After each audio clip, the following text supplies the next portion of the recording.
Si continua a parlare ogni giorno dello statuto della nuova fondazione che dovrebbe sorgere per gestire l'evento capitale della cultura, ma che ancora oggi continua a trovare ostacoli nella sua realizzazione. Oggi è il parere dei revisori dei conti, che hanno espresso un parere negativo sullo statuto presentato dai dirigenti comunali. Interviene immediatamente il sindaco, che afferma come il parere negativo dei revisori dei conti rappresenta una chiamata all'azione che non possiamo sottovalutare. Le loro osservazioni sono fondamentali per assicurare che lo statuto rispetti gli standard di trasparenza e affidabilità richiesti da un'organizzazione di tale importanza. Miccichè ha sottolineato l'urgenza di una riformulazione immediata dello statuto sulla base delle osservazioni avanzate dai revisori dei conti, dichiarando che un approccio tempestivo e collaborativo è fondamentale per superare gli ostacoli attuali e per assicurare che la Fondazione possa procedere così con il suo mandato senza ulteriori intoppi.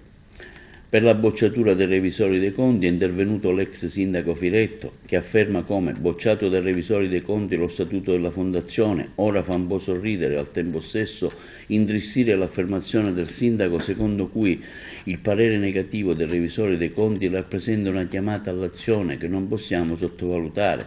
Siamo seri. Dice anche che sulla base delle loro affermazioni si potrà assicurare che lo statuto rispetti gli standard di trasparenza e affidabilità. Insomma, ci hanno provato a fare furbetti e lo avevamo detto.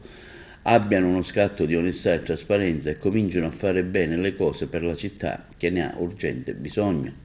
Su tale riguardo della bocciatura interviene anche il consigliere comunale Roberta Zicari, che afferma come da 6 mesi siamo bloccati sul tema delle poltrone, tralasciando il cuore del problema. Ci sono 44 progetti già redatti nel dossier che devono essere sviluppati seguendo le procedure previste dalla legge per l'affidamento degli appalti. A Palermo, ricorda la Zicari, la fondazione che si occupò di Capitale della Cultura nasceva ben 4 anni prima dell'evento.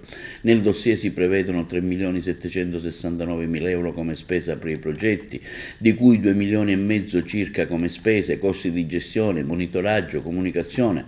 Il Comune si è impegnato a corrispondere ai 3.300.000 euro con la tassa di soggiorno e coprire interamente i costi dei progetti. Avendo la disponibilità di 2 milioni e mezzo di euro, siamo sicuri che non riusciamo a potenziare il Comune o la Fondazione Pirandello di personale che si possa supportare le procedure di appalto, rendicontazione e comunicazione, risparmiando il tempo prezioso. Concludo evidenziando, afferma la Zicari, il mio rammarico vero, ho paura che rapiti dal tema delle poltrone non si riesca a trovare il tempo di coinvolgere il territorio in eventi collaterali. Su tale riguardo interviene anche il capogruppo della DC al Comune di Agrigento, Pasquale Spataro, che afferma come sono passati 6 mesi dalla proclamazione e siamo ancora fermi al palo, mesi che sono andati persi e che non potremo più recuperare. Il sindaco finalmente prenda coscienza di quanto è accaduto e cambi rotta, non pensi che deve organizzare una sagra del mandorlo in fiore bis, ma una manifestazione a tiratura nazionale e internazionale che potrebbe compromettere definitivamente l'immagine di Agrigento con grave danno all'economia del turismo. Noi della DC, conclude Spataro, siamo disponibili al dialogo per il bene della città e collaborando alla stesura dello statuto, purché siano soddisfatte alcune condizioni, tra cui l'eliminazione di un'associazione privata tra i soci fondatori. E intanto prende ipotesi un'alternativa proposta dal consigliere Alfano, che è quella di utilizzare la già esistente Fondazione Teatro Pirandello Valle dei Templi, anziché crearne una nuova.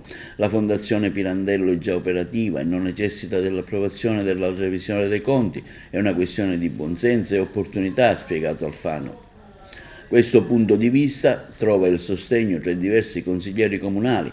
L'ipotesi anche spalleggiata dal Codacons di Agrigento, che certo non lesina critica alla bocciatura fatta dai revisori dei conti e che asserisce come a seguito di tale decisione si chiede il commissariamento dell'organizzazione di Agrigento Capitale della Cultura e sempre in merito a tale evento ci arrivano notizie non ufficiali ma da esponenti del Consiglio Comunale di una manifestazione che si svolgerà domani al Teatro Pirandello organizzata dal sindaco, il cui costo ammonta a 40.000 euro, di cui ancora ufficialmente la città non ne conosce il programma e che a detta del Codacons non si sa quali risultati dovrebbe portare appunto alla nostra Agrigento.